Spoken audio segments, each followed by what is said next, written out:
अस्सलामुअलैकुम वरहमतुल्लाहि वबरकात। अल्लाह के नाम से शुरू जो बड़ा मेहरबान और निहायत रहम करने वाला है। मैं हूं मोहम्मद नफीद अंसारी और आप देख रहे हैं द पॉलिटिकल। उत्तर प्रदेश से बहुत बड़ी खबर सामने आई है। बीएसपी प्रमुख मायावती ने मुसलमानों को बहुत बड़ा धोखा दिया है। बीएसपी ने अपने बहुत पुराने लीडर एक मुस्लिम दिग्गज नेता को दूध में से मक्खी को निकालकर जैसे फेंका जाता है, वैसे ही मायावती ने मुख्तार अंसारी साहब को बीएसपी से बाहर निकाल दिया। और इस बात की खबर खुद मायावती ने अपने ऑफिशियल ट्विटर हैंडल से तमाम लोगों को दी है। मायावती ने अपने ऑफिशियल ट्विटर हैंडल में लिखा, बीएसपी का आगामी यूपी विधानसभा चुनाव में प्रयास होगा कि किसी भी बाहुबली व माफिया आदि को पार्टी से चुनाव न लड़ाया जाए। उसके मद्देनजर ही आजमगढ़ मंडल की मऊ विधानसभा सीट से अब मुख्तार अंसारी का नहीं बल्कि यूपी के बीएसपी स्टेट अध्यक्ष श्री भीम राजभर के नाम को फाइनल किया गया। पहले तो मुख्तार अंसारी को इसने माफिया कहा, बाहुबली एवं गुंडा कहने की कोशिश की और उसके बाद मुख्तार अंसारी को मायावती ने अपनी पार्टी से बर्खास्त कर दिया, बाहर कर दिया। अब मुसलमानों को इससे क्या समझना पड़ेगा?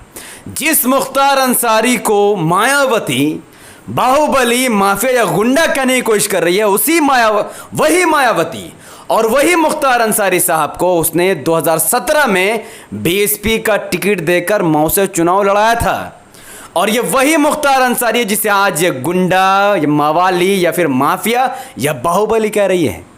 जब भी मुसलमानों की जरूरत मायावती को पड़ी तब मायावती ने मुसलमानों को उठाकर टिकट देकर जिताया। और आज जब मुख्तार अंसारी एक मुस्लिम नेता को मायावती की जरूरत है तब मायावती मुख्तार अंसारी को पार्टी का बाहर का रास्ता दिखाती है।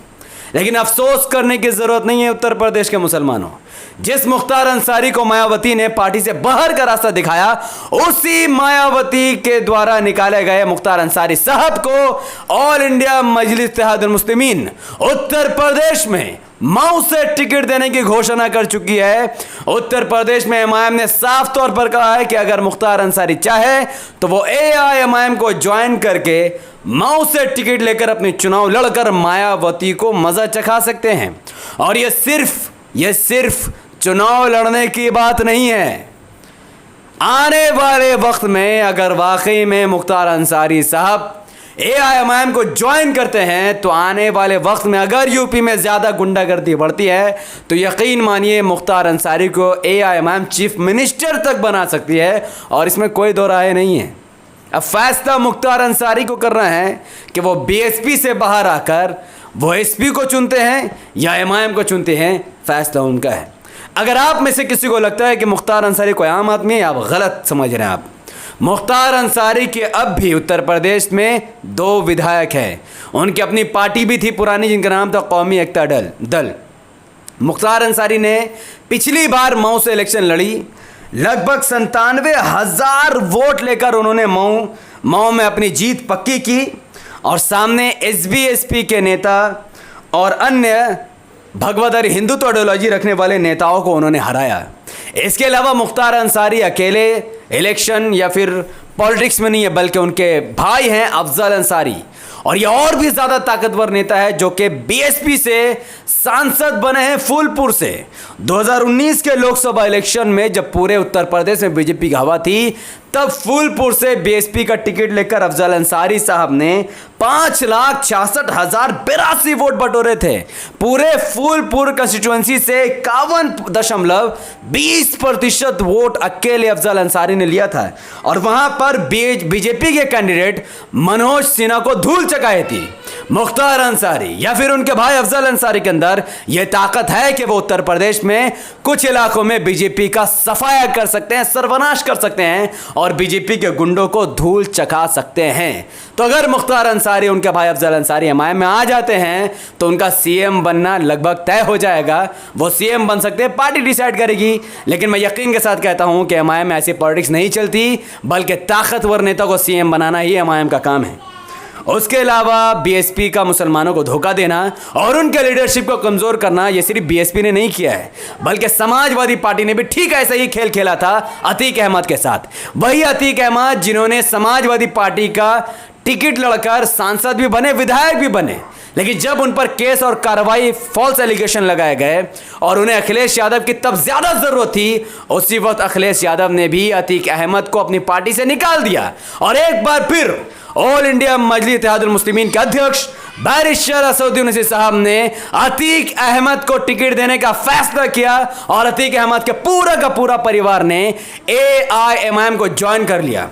और आज अतीक अहमद साहब की पावर इतनी बढ़ गई कि जिस अतीक अहमद को लोग क्रिमिनल समझ रहे थे, आज उस अतीक अहमद को मसीहा के तौर पर देखा जा रहा है। आज उनकी चर्चा हर अखबार में है कि अतीक अहमद एक बार फिर पूरी ताकत के साथ उत्तर प्रदेश में चुनाव लड़ने की तैयारी कर रहे हैं और अपनी ताकत भारतीय जनता पार्टी को दिखाने में लग चुके हैं।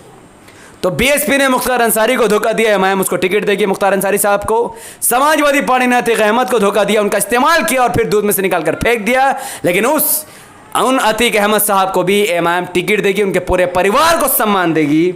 उसके अलावा कांग्रेस ने भी मुसलमानों को धोखा दिया है। ये एक ऐतिहासिक तस्वीर है मध्य प्रदेश का, जब ज्योतिरादित्य सिंधिया कांग्रेस के नेता हुआ करते थे।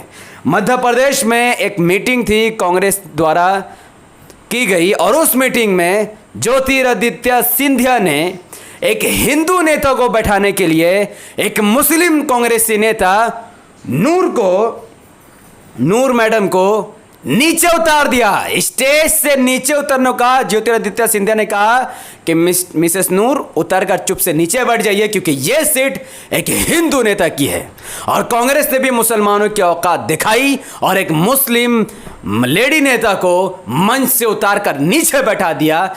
तस्वीर में आप देख सकते हैं कि कैसा इन मुस्लिम नेता मैडम का मुंह सड़ चुका है, लेकिन ये कुछ नहीं कर सकती, क्योंकि कांग्रेस में रहना है तो गुलामी करना होगा। हिस्सेदारी आपको कांग्रेस में नहीं मिलेगी। वाहिद भारत की मात्र एक पार्टी ऑल इंडिया मजलिस इत्तेहादुल मुस्लिमीन, जो हमेशा मुसलमानों को हिस्सेदारी देने की बात करते हैं और इज्जत देते भी है। और इसका लाइव एग्जाम्पल मैं आपको देना चाहूंगा। पहली तस्वीर में आप देख रहे हैं एक मुस्लिम बुजुर्ग समाजवादी पार्टी ज्वाइन करते हैं, मुलायम सिंह यादव खड़े नहीं होते। वहीं एक हिंदू नेता समाजवादी पार्टी ज्वाइन करता है, मुलायम सिंह यादव खड़े होकर उसे फूल दे देते हैं। वहीं पर एक मुस्लिम लीडर कांग्रेस की स्टेज में बैठती है तो उसे मुस्लिम होने की वजह से स्टेज से नीचे उतार दिया जाता है। लेकिन वही बैरिस्टर असदुद्दीन ओवैसी साहब जब अतीक अहमद की वाइफ MIM ज्वाइन करती है तो वो खड़े होकर उनका इस्तकबाल करते हैं, उनका शुक्रिया अदा करते हैं और उनको भरोसा दिलाते हैं कि उनके साथ इंसाफ किया जाएगा। यही फर्क है गुलामी करने में और हिस्सेदारी लेने में। उत्तर प्रदेश के मुसलमानों, गुलामी की जंजीर को तोड़ दो और MIM को सदस्यता को ग्रहण करो और MIM को जितना ज्यादा हो सके उतना ज्यादा उत्तर प्रदेश में मजबूत करो। एक और खुशखबरी आपके सामने मैं रखना चाहूंगा। नसीरुद्दीन शाह, बॉलीवुड का एक मांझा हुआ बहुत बड़ा कलाकार जो कई मुद्दों पर अपनी आवाज को सामने रखते हैं, उन्होंने बैरिस्टर ओवैसी साहब का समर्थन किया है। नसीरुद्दीन साहब ने अपने हालिया के किसी इंटरव्यू में कहा कि अगर मुझे उत्तर प्रदेश बुलाया गया तो मैं MIM का प्रचार करूंगा।